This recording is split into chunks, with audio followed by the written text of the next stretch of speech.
Assalamualaikum warahmatullahi wabarakatuh.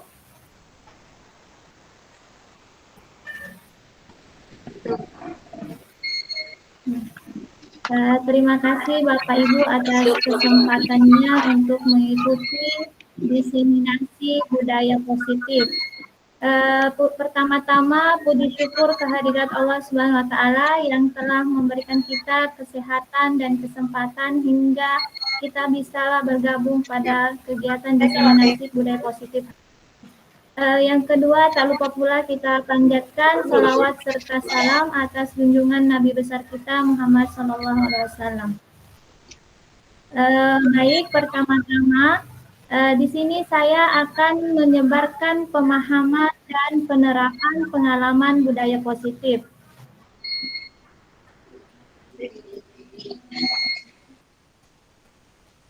Selanjutnya, yang kedua,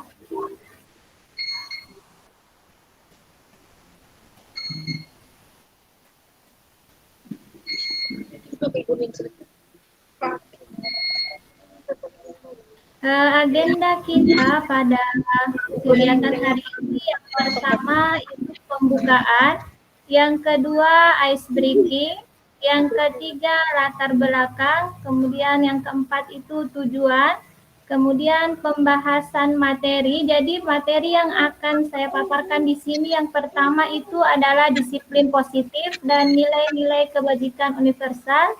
Teori motivasi, hukuman, penghargaan, dan restitusi, keyakinan kelas, yang keempat kebutuhan dasar manusia, ada kontrol dan juga tiga restitusi.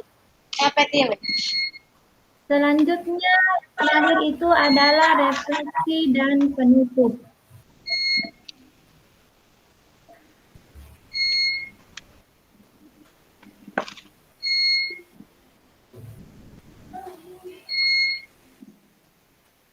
Jadi latar belakang di sini adalah di mana sekolah adalah ruang bagi murid untuk menumbuhkan nilai-nilai kebajikan sehingga murid dapat mencapai kebahagiaan dan keselamatan. Di mana penumbuhan nilai-nilai ini dapat dilakukan melalui penerapan budaya positif. Untuk itu diperlukan kolaborasi antar semua warga sekolah. Jadi berdasarkan hal itu, saya merancang tindakan aksi nyata ini dengan judul Desiminasi Penerapan Budaya Positif agar semua warga sekolah mengetahui dan memahami konsep inti dari budaya positif. Selanjutnya adalah tujuan. Tujuan dari kegiatan ini adalah mengetahui dan memahami konsep inti penerapan budaya positif. Yang kedua, menyusun kesepakatan kelas. Dan yang ketiga, menerapkan pendekatan segitiga restitusi dalam penyelesaian masalah. Selanjutnya kita akan masuk di ice breaking. Jadi ice breaking-nya di sini adalah mari kita tebak gambar. Jadi di sini ada dua tebak gambar yang akan kita jadikan sebagai ice breaking. Kira-kira dari gambar ini apa Bapak Ibu sekalian? Kira-kira dari gambar ini, kira-kira kata-kata yang dapat kita bentuk apa?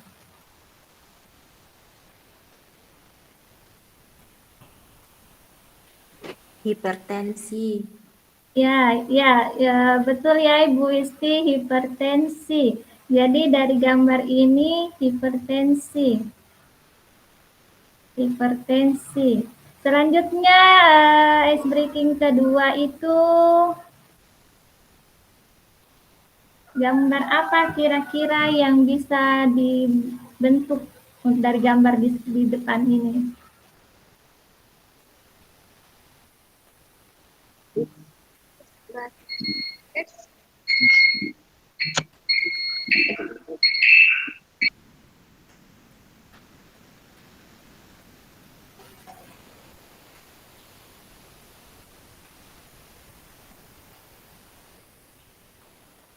Jadi dari gambar es, kemudian palu, ini batang tapi A-nya diganti U, begitu.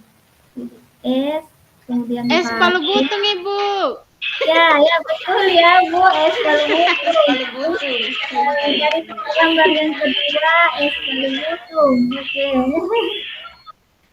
Itu ya, jadi itu ice breaking hanya sedikit saja untuk merefresh kembali dari kegiatan-kegiatan kita sebelumnya.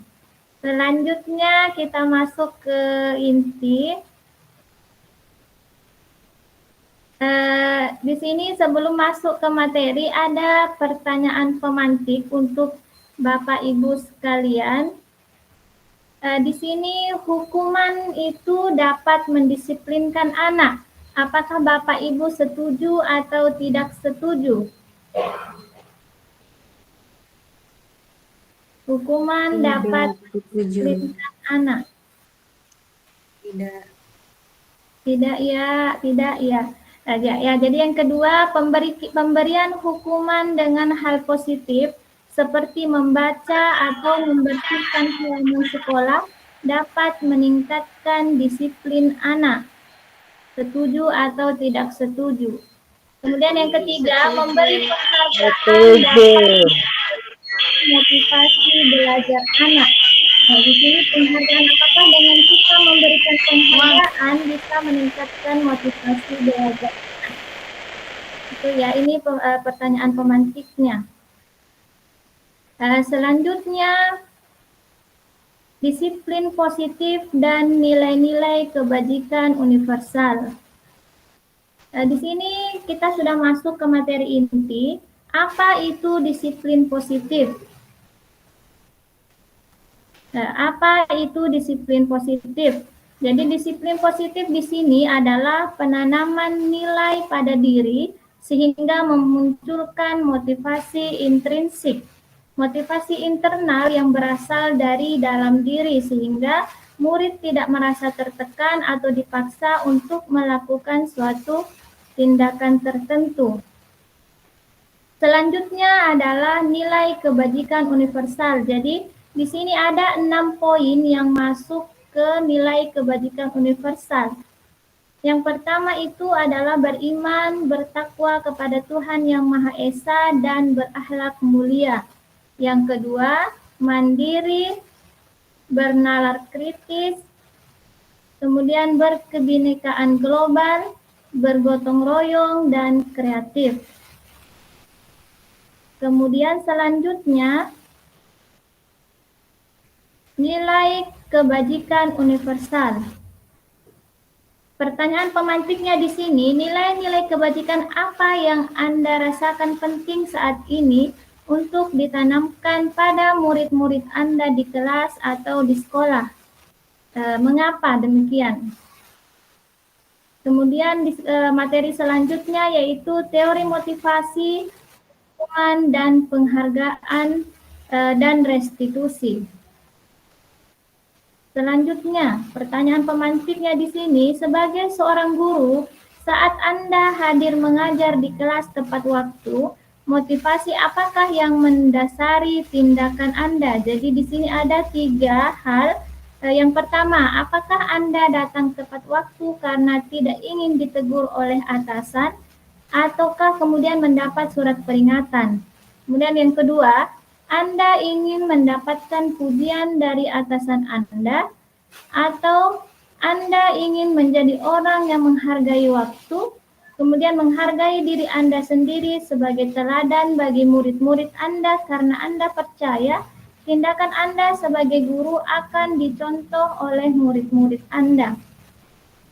Ini adalah pertanyaan pemantik dari materi yang kita bahas. Kemudian selanjutnya,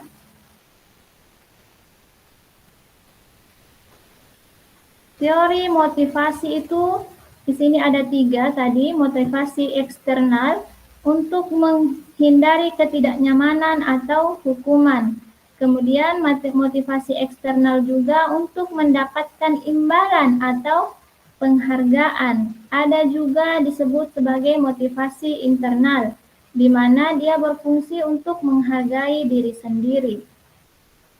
Selanjutnya adalah hukuman tidak dapat membentuk disiplin positif. Jadi yang pertama yang harus kita perhatikan saat kita memberi hukuman kepada murid-murid kita itu adalah yang pertama, sesuatu yang menyakitkan harus terjadi, entah itu fisik atau hati. Jadi saat kita memberikan hukuman, jangan sampai kita menyakiti fisik atau hati dari murid-murid kita.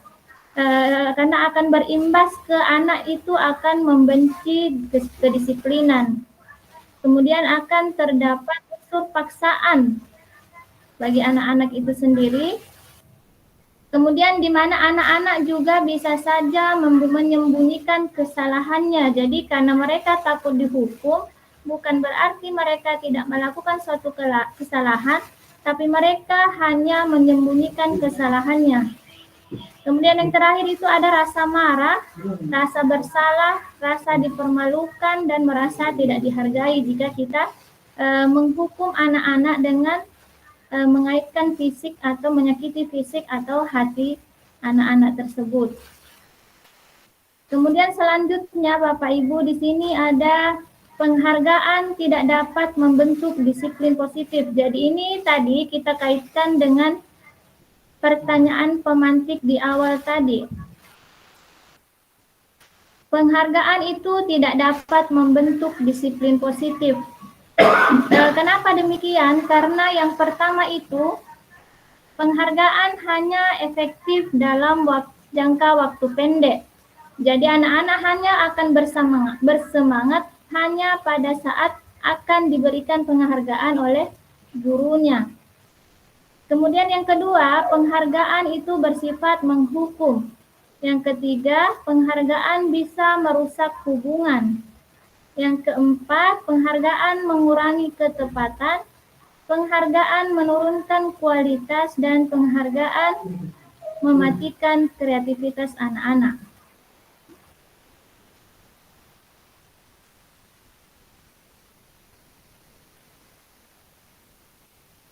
Selanjutnya adalah perbedaan hukuman dan konsekuensi. Jadi di sini ada perbedaan dari apakah perbedaan antara hukuman dan konsekuensi yang kita berikan pada anak-anak. Contoh hukuman itu misalnya berdiri dengan satu kaki, misalnya kalau anak-anak tidak mengerjakan tugas, ataukah jalan jongkok misalnya karena anak-anak ribut di dalam kelas. Ini adalah bentuk hukuman yang biasa kita berikan kepada anak-anak. Selanjutnya kalau konsekuensi, dia tidak bersifat menyakiti fisik anak-anak. Jadi contohnya misalnya ada anak-anak yang mencoret meja, berarti kita hanya memberikan konsekuensi berupa anak-anak harus mengecat meja yang dia coret.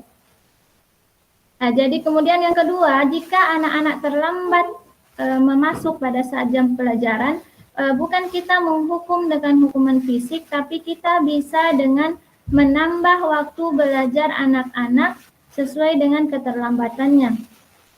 Kemudian apabila dia menghilangkan buku di perpustakaan misalnya, kita tidak menghukum dengan menyakiti fisik atau hatinya, kita hanya meminta untuk mengganti buku yang tidak sengaja menghilangkan bukunya.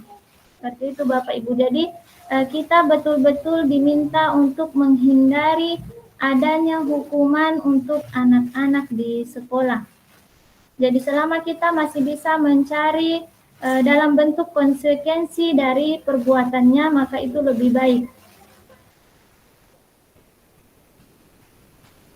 Di sini ada contoh kasus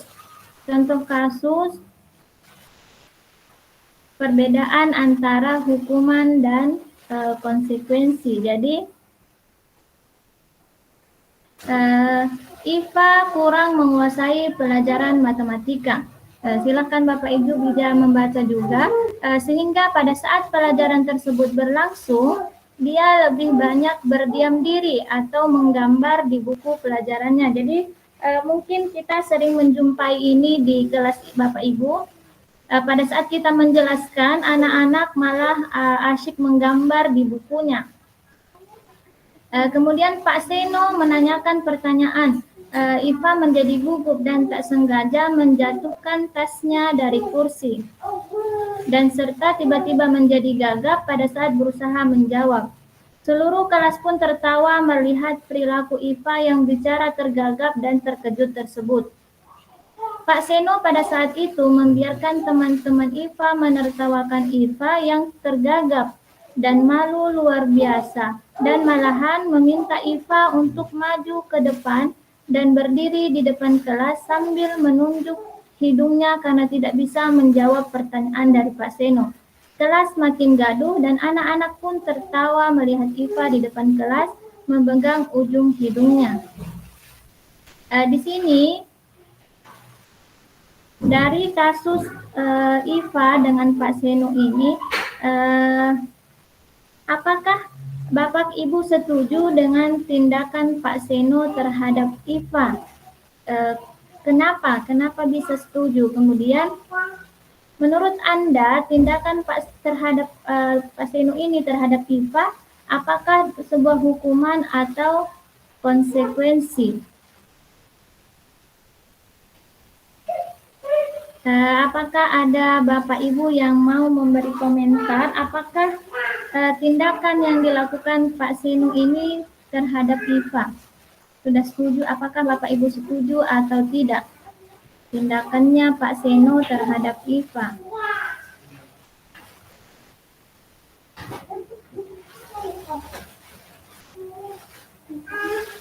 Kalau ada yang mau menjawab, Bapak Ibu bisa klik raise hand yang ada di HP-nya di HP atau di laptop Bapak Ibu.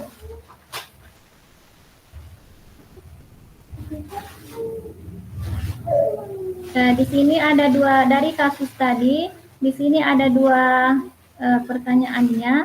Apakah Bapak Ibu setuju? Apakah Anda setuju dengan tindakan Pak Seno terhadap Iva? Kemudian menurut Anda atau menurut Bapak Ibu, tindakan Pak Seno terhadap Iva apakah merupakan sebuah hukuman ataukah merupakan sebuah konsekuensi? Kenapa? Kenapa demikian?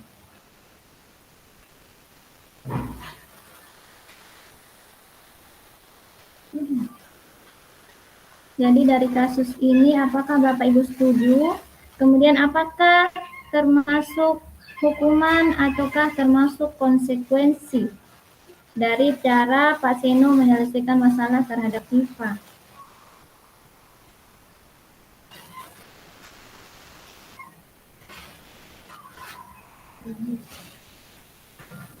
Ya, silakan yang mau menjawab.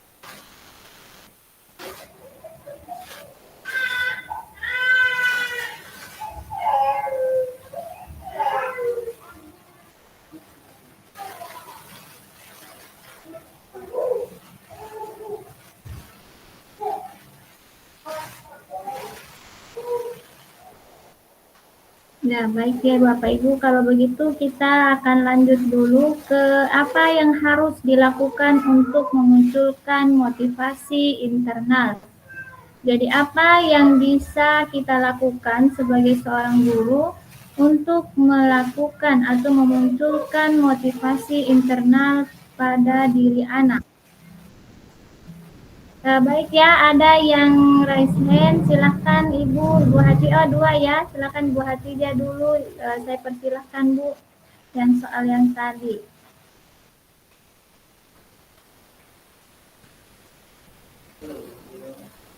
Ya, silahkan Bu.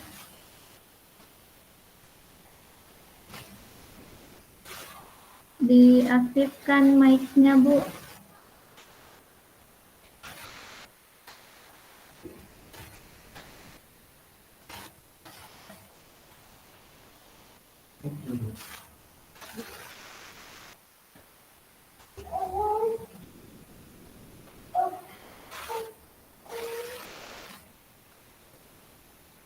Ya, mic tak, Bu, tabe. Tidak kedengaran suara tak.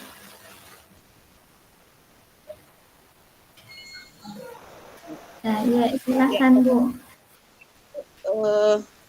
Saya tidak sepakat dengan apa yang dilakukan oleh Pak Seno. Ya, karena Ya. kenapa? Ya, dengan memperlakukan siswa tersebut di dalam kelas seperti itu, maka itu akan psikologi tersebut dalam kelas, karena tersebut malah diketahui sama teman-temannya. Dan kalau menurut saya itu merupakan suatu hukuman, ya, bukan konsekuensi. Kalau memang itu adalah konsekuensinya, ya itu ada kaitannya dengan mata pelajaran diberikan. Kalau memang dia tidak, atau siswa ini, ya IFA ya maksudnya di sini, tidak memperhatikan ke mata pelajaran, supaya bagaimana itu IFA bisa memperhatikan mata pelajaran yang disampaikan, ya, bukan malah sampai membuat kelas jadi gaduh, ya, seperti itu. Iya. Ya, terima kasih Bu Hatijah, ya Ibu Hatijah atas jawabannya, Bu. Jadi sudah tepat sekali, ya, artinya di sini kita harus lebih mengutamakan mencari konsekuensi kalau memang mau memberikan teguran untuk anak-anak, jadi tidak menyakiti hati atau menyakiti fisik dari murid-murid kita. Terima kasih Bu atas jawabannya.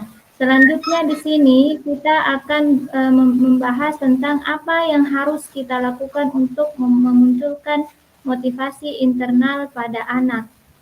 Jadi di sini ada istilahnya restitusi. Jadi restitusi itu adalah proses menciptakan kondisi bagi murid untuk memperbaiki kesalahan mereka.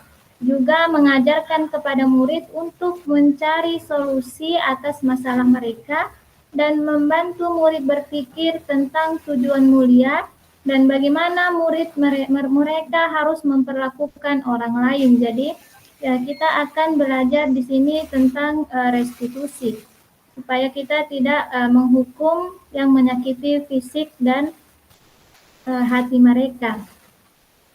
Selanjutnya membuat keyakinan kelas. Nah, jadi di sini ada pertanyaan pemantik lagi. Mengapa? Yang pertama itu, mengapa kita memiliki peraturan harus menggunakan helm bila mengendarai kendaraan roda 2? Kemudian pertanyaan kedua, mengapa kita memiliki peraturan 3M? Menggunakan masker, mencuci tangan, dan menjaga jarak 1,5 meter. Kemudian yang ketiga, mengapa kita memiliki peraturan harus datang tepat waktu saat mengikuti pelatihan? Jadi dari pertanyaan-pertanyaan pemantik ini, kita bisa nanti membuat keyakinan kelas juga. Selanjutnya adalah cara membuat keyakinan kelas. Cara membuat keyakinan kelas. Jadi di sini cara membuat keyakinan kelas bagi kita seorang guru, yang pertama adalah mempersilahkan warga sekolah atau murid-murid untuk bercurah pendapat tentang peraturan yang perlu disepakati. Jadi keyakinan kelas ini bukan hanya dibuat oleh kita sebagai guru, tapi kita harus melakukan kesepakatan dengan murid-murid kita juga. Kemudian yang kedua, mencatat semua masukan-masukan para murid di papan tulis atau di kertas besar. Yang ketiga, gantilah kalimat-kalimat dalam bentuk negatif menjadi positif. Kemudian yang keempat, ajak warga murid untuk menemukan nilai kebajikan atau keyakinan yang dituju dari peraturan tersebut. Kemudian yang kelima, sebaiknya keyakinan kelas tidak terlalu banyak, bisa berkisar antara 3 sampai 7 keyakinan kelas. Jadi yang di sini yang kita lihat adalah kita harus memilih kualitasnya, kemudian apakah sudah mencakup semua hal yang kita butuhkan untuk mendapatkan kelas yang nyaman. Jadi tidak perlu banyak, yang biar sedikit, yang penting sudah mencakup semua yang kita butuhkan bersama siswa kita. Selanjutnya yang keenam, setelah keyakinan kelas selesai dibuat, maka semua warga kelas dipersilahkan meninjau ulang dan menyetujuinya dengan menandatangani keyakinan kelas. Jadi harus betul-betul disepakati oleh kita seorang guru dan siswa-siswa kita atau murid-murid kita. Kemudian yang terakhir, keyakinan kelas selanjutnya bisa dilekatkan atau ditempel di tempat yang mudah dilihat warga kelas. Jadi ini untuk mengingatkan kepada siswa atau murid-murid kita bahwa di dalam kelas ini kita memiliki keyakinan kelas yang harus ditaati oleh semua warga yang ada dalam kelas. Jadi di sini contoh keyakinan kelas di sini. Contoh keyakinan kelas. Jadi kesepakatan kelas di sini hadir tepat waktu. Jadi keyakinan kelasnya itu adalah disiplin. Jadi kalau kita bisa hadir tepat waktu, berarti kita bisa menjadi orang yang disiplin. Kemudian meminta izin jika ingin keluar kelas. Jadi jika pada saat proses pembelajaran maka tidak diperkenankan murid kita atau siswa kita keluar tanpa izin. Karena ini adalah bentuk dari menghargai dan menghormati orang lain. Kemudian menjaga kerapian dan kelengkapan dalam berpakaian. Ini adalah bentuk dari kemandirian siswa. Kemudian menjaga kebersihan kelas. Ini juga penting karena ini bisa membentuk rasa tanggung jawab pada diri siswa kita. Kemudian terakhir ini berdoa sebelum dan sesudah belajar. Kenapa? Karena ini adalah salah satu bentuk keyakinan kelas yang berimbas pada berakhlak mulia. Jadi ini hanya contoh Bapak Ibu, jadi silahkan Bapak Ibu bisa menerapkan di sekolah sesuai dengan kebutuhan dari Bapak Ibu dan murid-murid Bapak Ibu sekalian. Selanjutnya di sini contoh keyakinan kelas bisa dibuat seperti ini, tapi ini hanya salah satu contoh, jadi tergantung dari kreativitas Bapak Ibu saja bagaimana. Kita lanjut ke kebutuhan dasar manusia. Jadi selain sebagai seorang guru, kita juga harus memahami kebutuhan dasar manusia. Jadi kita harus tahu bahwa anak didik kita itu membutuhkan 5 hal ini. 5 hal ini dalam diri mereka. Jadi mereka itu bukan hanya membutuhkan ilmu saja, tapi kita perlu mengetahui bahwa mereka juga butuh kasih sayang dan rasa diterima. Jadi jangan membeda-bedakan seperti itu Bapak Ibu. Kemudian murid kita juga membutuhkan kesenangan. Jadi kita bisa memilihkan cara belajar yang mereka senangi. Kemudian kebebasan dan penguasaan, ada juga bertahan hidup. Jadi ada 5 kebutuhan dasar manusia yang perlu kita perhatikan pada saat kita dengan siswa kita ya. Contoh kasusnya di sini, Dinda seorang anak kelas 3 SD. Begitu tiba di rumah, dia menangis, mengadu pada ibunya bahwa dia benci pada Ibu Rani. Siapa itu Ibu Rani? Ibu Rani itu adalah gurunya ya. Jadi si Dinda anak SD ini dia mengadu kepada ibunya bahwa dia benci pada gurunya. Kemudian menurut Anda kebutuhan apa yang berusaha dipenuhi oleh Dinda jika jawabannya seperti ini?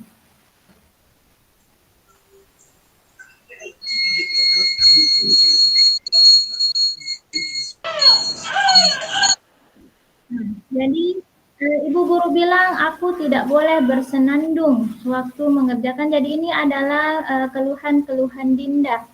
Ibu guru bilang aku tidak boleh bersenandung sewaktu mengerjakan tugas. Katanya kelas harus tenang, tidak ada suara, tapi keluhannya jadinya dia tidak seru gitu belajarnya. Kemudian ibu guru tidak menyapaku hari ini, padahal aku pakai jepit rambut yang bagus atau yang baru. Kemudian aku bosan, masa belajarnya cuma tidak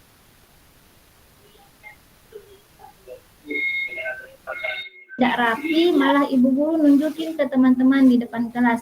Jadi hal-hal kecil seperti ini Bapak Ibu harus betul-betul kita pahami bahwa ada hal-hal kecil yang siswa kita, jadi ini jawabannya ya. Jadi ada hal-hal kecil yang memang kita harus perhatikan ada pada siswa kita. Bukan berarti membenarkan bahwa kita membiarkan anak-anak bersenandung di dalam kelas, tidak. Kita hanya perlu cara bagaimana menegur, bagaimana kita memberitahu bahwa di dalam kelas itu bukan hanya kita sendiri, jadi meskipun kesenangan itu adalah bagian dari kesenangannya, tapi kita tidak bisa membiarkan bahwa satu orang bisa mengganggu teman-temannya yang lain. Kemudian di sini sangat penting Bapak Ibu posisi kontrol. Kita sebagai seorang guru itu memiliki 5 posisi kontrol. Jadi kita betul-betul harus memposisikan diri kita pada 5 posisi kontrol ini. Jadi apakah selama ini sebagai seorang guru kita itu adalah seorang penghukum, ataukah pembuat rasa bersalah, ataukah kita sebagai guru yang sebagai teman, ataukah kita guru yang sebagai pemantau, ataukah kita guru yang berperan sebagai manajer.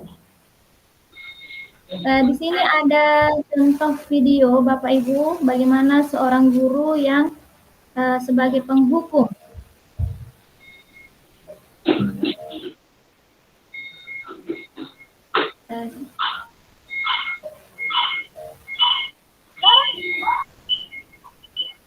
Sini kamu. Kamu terlambat. Kamu deh, pasti terlambat. Saya Apa? Apa coba?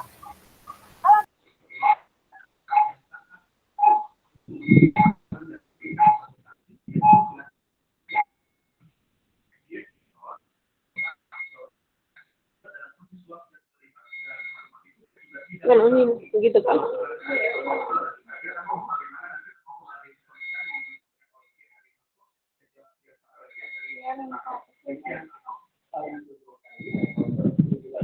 Ito kaya may hain. Ito kaya may. Punta na lang kamay ko.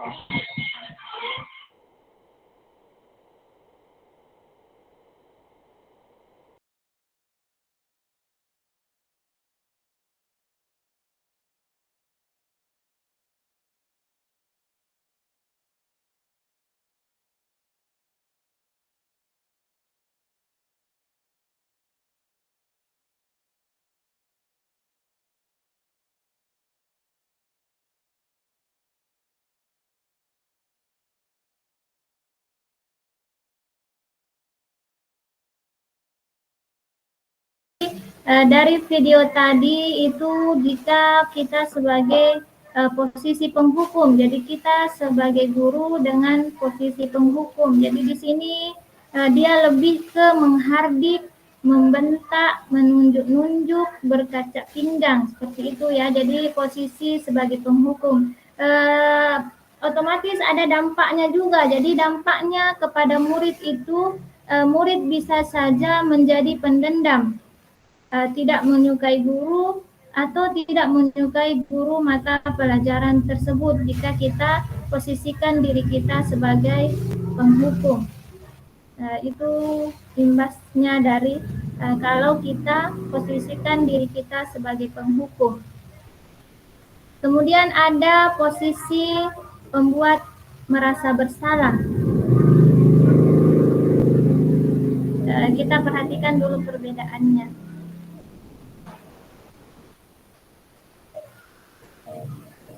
Naren,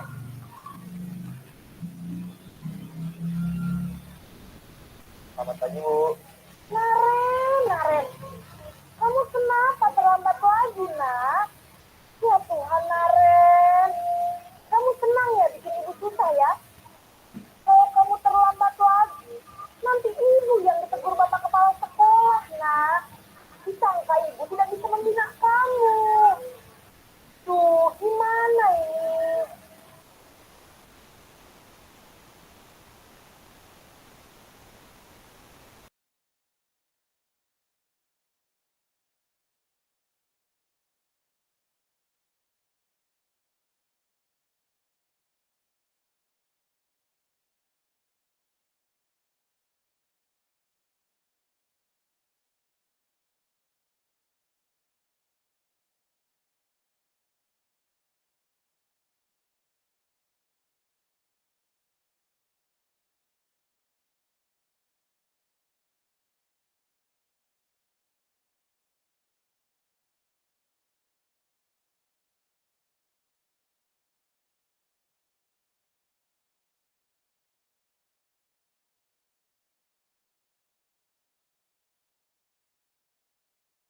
Baik Bapak Ibu, itu tadi kalau kita sebagai guru dan menangani masalah dengan posisi pembuat merasa bersalah. Jadi suara kita pada saat menangani anak-anak itu cenderung melembut, tenang, namun kata-katanya tetap menyalahkan murid ya.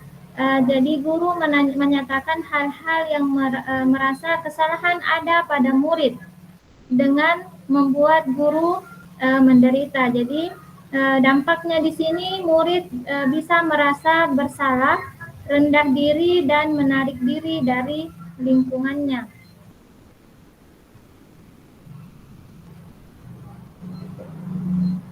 Selanjutnya posisi sebagai teman. Jadi di sini kita juga bisa memposisikan diri sebagai teman bagi murid-murid kita. Kita sama-sama melihat videonya.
Baik Bapak Ibu, jadi itu adalah posisi kita sebagai teman bagi murid kita. Jadi di mana suara kita sebagai seorang guru itu cenderung lebih ramah, lebih bersenda gurau untuk menghangatkan suasana.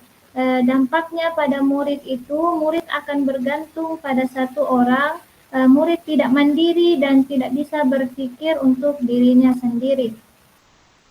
Selain sebagai teman, kita juga bisa menjadi posisi pemantau atau monitor. Bagaimana kalau kita seorang guru sebagai seorang pemantau? Naren,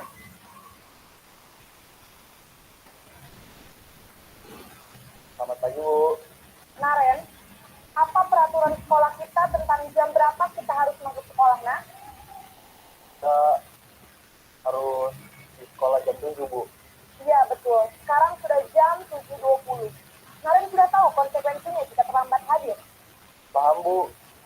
saya harus tinggal kelas pas jam istirahat selama 20 menit. Ya benar, konsekuensinya demikian. Jadi nanti jam 9.30 pas istirahat, kamu harus tinggal di kelas, kerjakan tugas tambahan untuk ketertinggalan.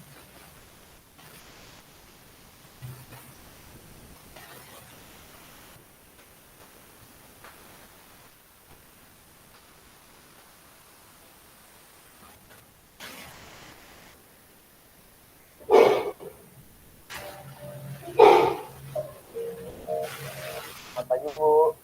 Naren, apa peraturan sekolah kita tentang jam? Iya betul, sekarang sudah jam 7.20.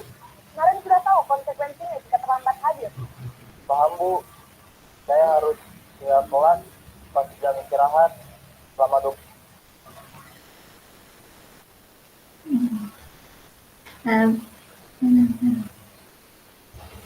Jadi itu tadi Bapak Ibu kalau kita sebagai pemantau.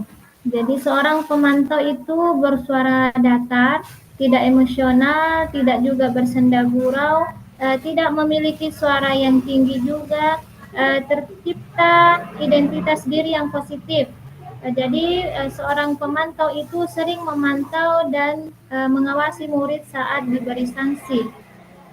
Jadi di sini dampaknya murid akan menghitung konsekuensi dan hadiah tanpa memahami nilai kebajikan yang dituju serta tidak sepenuhnya mandiri. Kemudian posisi yang terakhir di sini ada posisi manajer. Jadi kita sebagai seorang guru juga ada disebut sebagai posisi manajer.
Baik Bapak Ibu, jadi jika posisinya sebagai manajer, kita disarankan untuk membimbing murid untuk memiliki sikap disiplin positif, mandiri, bertanggung jawab, dan dapat memecahkan masalah. Tujuannya di sini agar murid kita dapat merefleksi tindakannya. Jadi nanti murid kita itu akan menjadi lebih mandiri, percaya diri, dan dapat memecahkan masalahnya.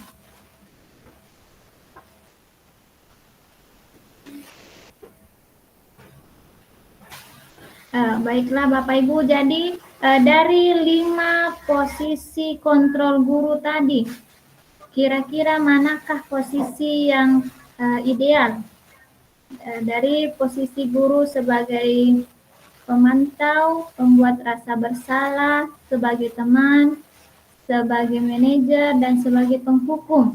Kira-kira dari kelima posisi kontrol guru ini, manakah posisi yang paling ideal menurut Bapak Ibu sekalian selama ini, yang selama kita mendidik anak-anak? Kenapa saya memilih contoh kasus terlambat? Karena saya rasa di beberapa sekolah pasti ada siswa atau siswi kita yang terlambat. Jadi dari kelima posisi kontrol guru, manakah posisi yang ideal menurut Bapak Ibu sekalian? Yang mau memberikan pendapat silahkan klik raise hand yang ada di laptop atau HP Bapak Ibu sekalian.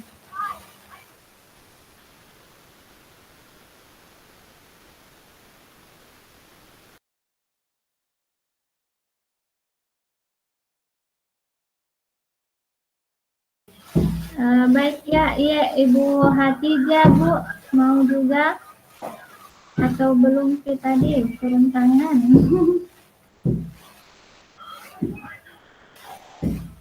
Atau siapa yang ada?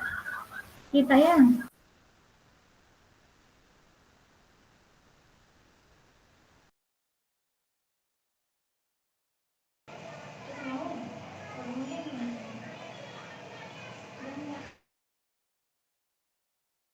Ya, kita mau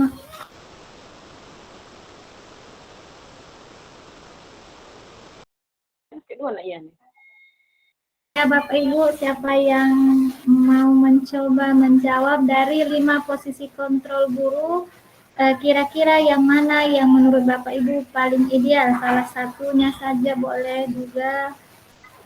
Yang menurut Bapak Ibu kira-kira posisi yang paling ideal kita sebagai seorang guru, posisi kontrol kita sebagai seorang guru. Ibu,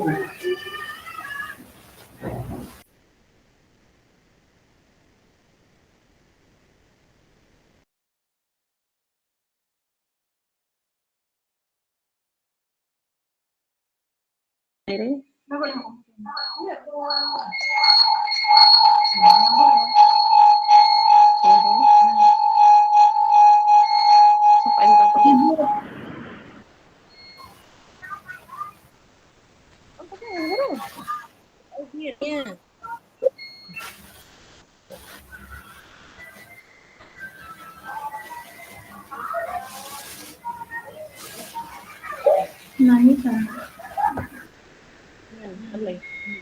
Meja.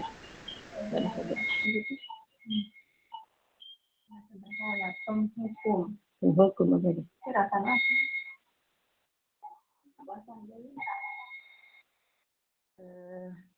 Ya baik, assalamualaikum warahmatullahi wabarakatuh. Waalaikumsalam warahmatullahi wabarakatuh. Waalaikumsalam warahmatullahi wabarakatuh. Iya, jadi kalau saya pribadi lebih ke kita itu mengambil apa itu istilahnya? Apa ya, merasa bersalah tadi ada ya dengan sebagai teman. Ya, jadi istilahnya di sini tidak 100% kita menyalahkan siswa, tapi dikembalikan ke diri seorang guru. Kita menyampaikan bahwa misalnya kenapa kamu terlambat? Ya, kan kita sudah sepakat misalnya ya dengan aturan-aturan yang sudah kita sepakati. Tetapi di sini mungkin ini anak ada hal-hal yang membuat dia sehingga bisa terlambat. Jadi seperti yang disampaikan tadi di dalam video itu, kalau seperti ini berarti ini ibu merasa kalau ibu ini tidak berhasil menyampaikan apa yang sudah kita sepakati, ya, atau ya akan ditegur kepala sekolah tadi ya.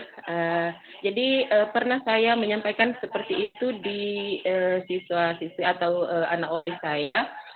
alhamdulillah sepertinya mereka merasa terketuk hatinya, akhirnya sampaikan itu ya bisa langsung mereka terima ya. Jadi saya menyampaikan begini, kenapa ini selalu bolos ya, contohnya ya, Bu, karena jam terakhir itu kita sudah ngantuk dan kita sudah lapar ya.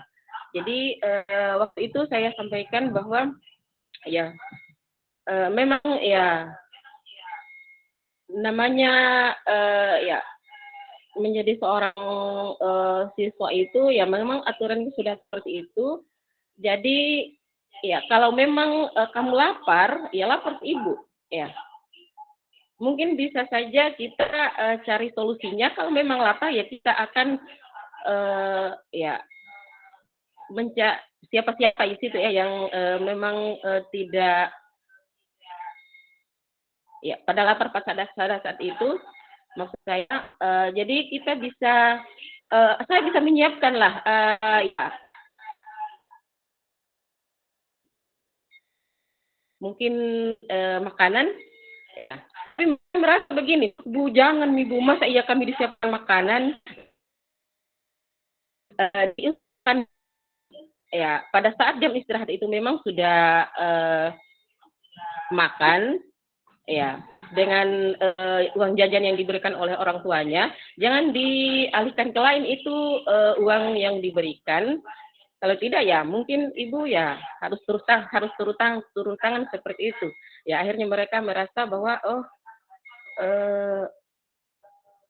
kasihan juga ini guru seperti ini. Ya jadi ya apalagi istilahnya, bukan hanya saya salahkan ke siswa, tetapi ya ke siswanya juga, lebih ke saya bahwa saya merasa memberitahu bahwa saya ini tidak berhasil jadi seorang wali kalau anak-anakku seperti ini terus. Ya akhirnya ya pelan-pelan bisalah berubah sedikit-sedikit. Ya. Kemudian menjadi teman. Jadi maksudnya di sini kalau memang ada hal-hal yang mereka mau sampaikan itu ya kita layaknya antara teman ya. Jadi tidak ada bilang oh ini, tapi tetap ada batasannya antara guru dan siswa di sini. Maksudnya mungkin mereka ada keluhan-keluhannya. Bu, saya ini seperti ini karena seperti ini. Maksudnya saya sampai seperti ini karena kendala hal-hal begini. Ya, misalnya ada tugas-tugas yang memang tidak bisa dikerjakan. Jadi saya bilang kalau memang ada hal-hal seperti itu, ya tolong dikomunikasikan. Ya kalau memang saya bisa bantu, insya Allah, ya kita akan cari solusinya bareng-bareng. Ya seperti itu. Kemudian ya banyak juga itu misalnya itu masalah ekonomi barangkali ya. Ya karena itu ada siswa yang tidak datang sekolah karena apa? Karena dia itu alasannya membantu perekonomian keluarganya ya.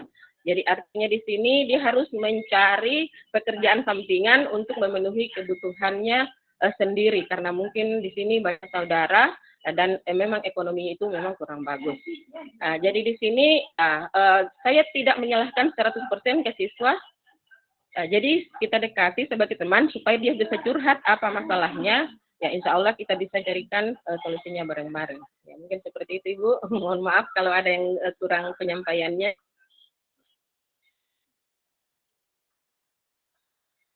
Terima kasih Bu atas jawabannya, sudah sangat bagus sekali Bu ya, karena sekaligus dengan contoh-contoh pengaplikasiannya pada saat Ibu mengajar. Jadi secara tidak langsung Ibu juga sudah sebagai mengambil posisi sebagai manajer karena Bu, karena di sini Ibu sudah bisa menerapkan disiplin positif. Kenapa saya mengatakan demikian? Karena Ibu betul-betul sudah berpihak kepada murid Ibu dalam menyelesaikan suatu masalah, artinya dengan memikirkan juga hal-hal yang terkait dengan murid Ibu sendiri di sekolah.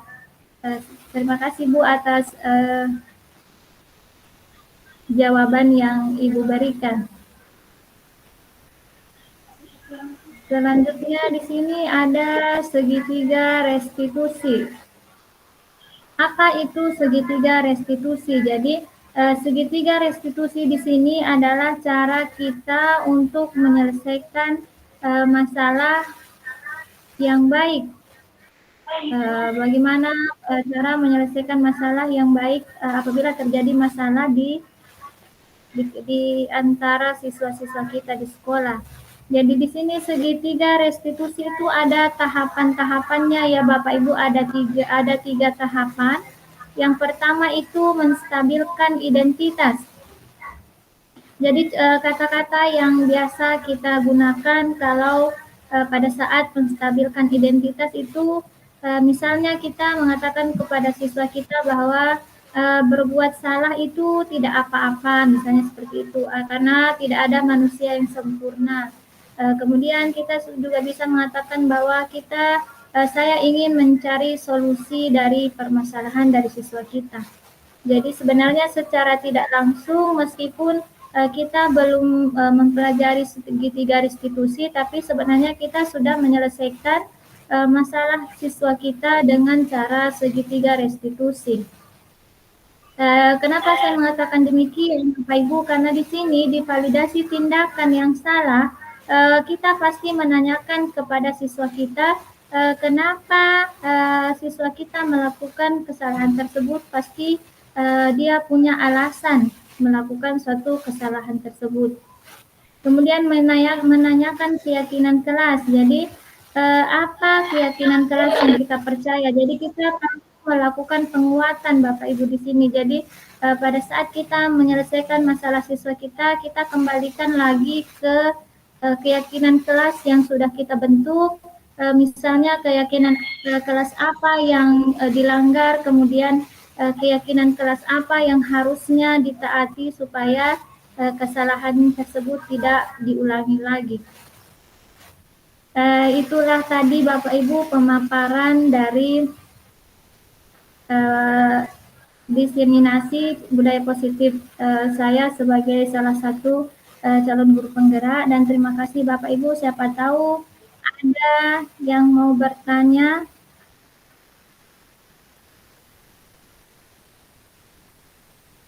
Apakah ada pertanyaan Bapak Ibu terkait dari hukuman, konsekuensi, kemudian motivasi, ataukah dari keyakinan kelas, peraturan kelas mungkin, motivasi eksternal, motivasi internal, sebelum kita tutup, atau tidak ada pertanyaan ataukah ada?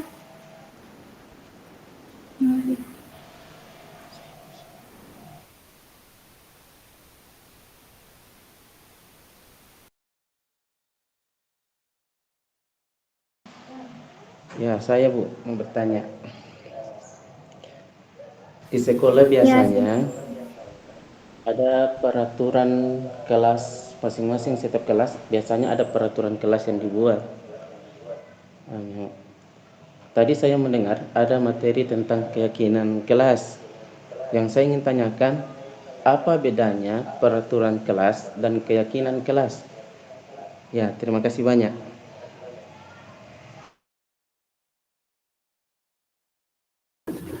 Baik Pak, terima kasih atas pertanyaannya. Jadi di sini yang Bapak tanyakan yang bisa saya tangkap di sini adalah apa perbedaan dari peraturan kelas dan keyakinan kelas yang kita bahas pada saat pemaparan tadi. Jadi yang saya ketahui di sini adalah kalau peraturan kelas itu biasanya terbit atau dibuat tanpa persetujuan dari pihak objek yang harus melaksanakan. Jadi misalnya kita sebagai guru kita membuat peraturan kelas, pokoknya setuju, tidak setuju, sepakat, tidak sepakat, peraturan kelas ini kita tetapkan. Kurang lebih seperti itu Pak. Kemudian kalau ke keyakinan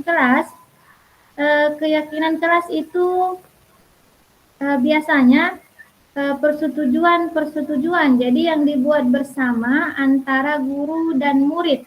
Jadi bedanya lebih ke keyakinan kelas itu dibuat bersama-sama Sedangkan peraturan kelas itu dibuat oleh salah satu pihak yang mana pihak objek yang akan melaksanakan peraturan itu harus menyepakati peraturan tersebut. Seperti itu Pak, kurang lebih ya seperti itu perbedaannya. Oh ya, terima kasih banyak, Bu.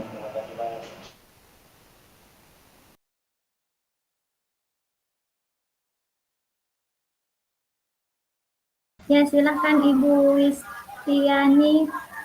Ada pertanyaan, Bu. Baik, Bismillahirrahmanirrahim. Terima kasih untuk kesempatannya. Tadi sempat saya simak pemateri membahas tentang 5 kebutuhan dasar manusia. Nah, yang ingin saya tanyakan, apakah Ya, 5 kebutuhan dasar tersebut itu harus dipenuhi supaya kita mendapatkan kebahagiaan.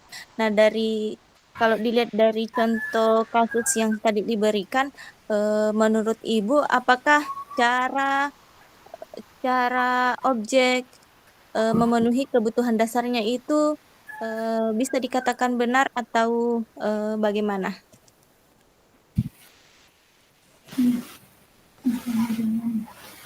baik Bu, terima kasih atas pertanyaannya. Jadi yang saya tangkap di sini, apakah kelima kebutuhan dasar manusia ini harus dipenuhi ya?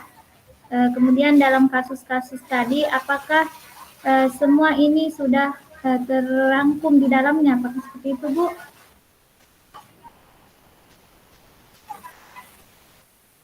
Iya, Bu. Iya. Jadi di sini saya akan mencoba sedikit menjawab. Nanti kalau ada teman-teman yang mau menambahkan bisa juga.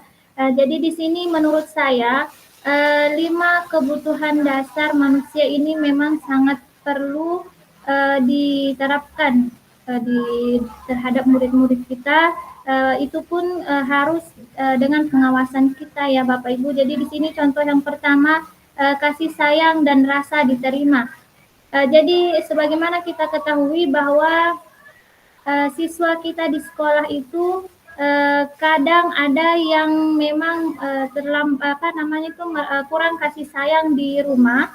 Jadi kita itu yang harus bisa memberikan sedikit saja kasih sayang kita, baik itu berupa perhatian-perhatian kecil saja, entah itu mengingatkan jika dia terlambat atau pada saat di dalam kelas jika dia tidak fokus di dalam kelas, maka kita hanya perlu memberikan perhatian-perhatian kecil sehingga dia merasa bahwa ternyata meskipun di rumah dia merasa kurang kasih sayang, tetapi dia merasa bisa rasa diterima, bahwa dia di sekolah itu merasa diterima bahwa kehadirannya di sekolah. Jadi secara tidak langsung memang kasih sayang dan rasa diterima itu sangat penting bagi siswa kita untuk memunculkan kepercayaan dirinya. Selanjutnya adalah kesenangan. Jadi kesenangan di sini bisa juga Bu dari dalam kehidupan sehari-hari siswa di sekolah itu kesenangan yang kita berikan itu misalnya dengan mengikuti cara belajarnya atau kita memenuhi bagaimana kesenangan dia dalam belajar. Jadi kita mencari sebuah metode atau media yang bisa membuat siswa itu senang dalam belajar. Kemudian sama juga halnya dengan penguasaan dan kebebasan. Jadi kita memang perlu sedikit memberikan kebebasan kepada siswa kita. Jadi contoh kecil tadi saat membuat keyakinan kelas, jadi kita bisa mengajak kepada siswa kita sama-sama membuat keyakinan kelas. Artinya mereka diberikan sedikit kebebasan untuk apakah dia setuju atau tidak terhadap keyakinan kelas yang kita buat, ataukah kita harus menambah atau mengurangi keyakinan kelas yang kita buat. Kurang lebih seperti itu, Bu. Baik, Bu. Terima kasih untuk pemaparannya yang sangat bagus.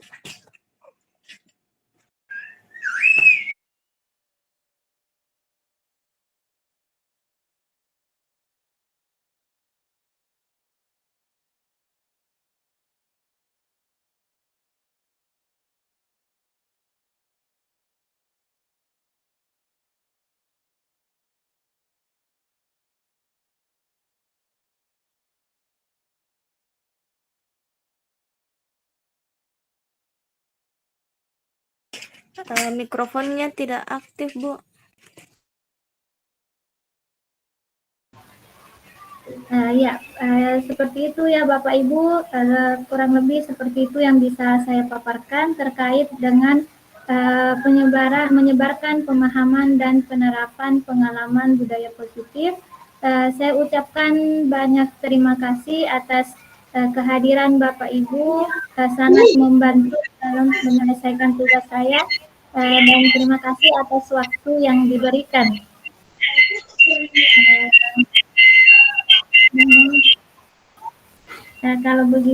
Kalau begitu Bu, dengan berakhirnya presentasi saya ini terkait diseminasi tadi, saya tutup dengan mengucapkan Assalamualaikum warahmatullahi wabarakatuh. Waalaikumsalam warahmatullahi wabarakatuh. Terima kasih banyak Bu, Pak. Sama-sama, sukses, Bu. Waalaikumsalam warahmatullahi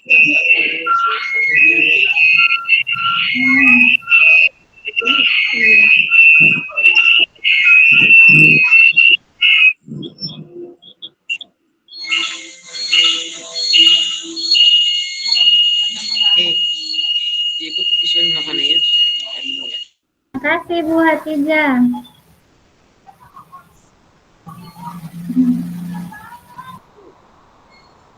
Sukses terus, sukses selalu Bu. Bu Hajar, Bu Ningsih. Iya Bu.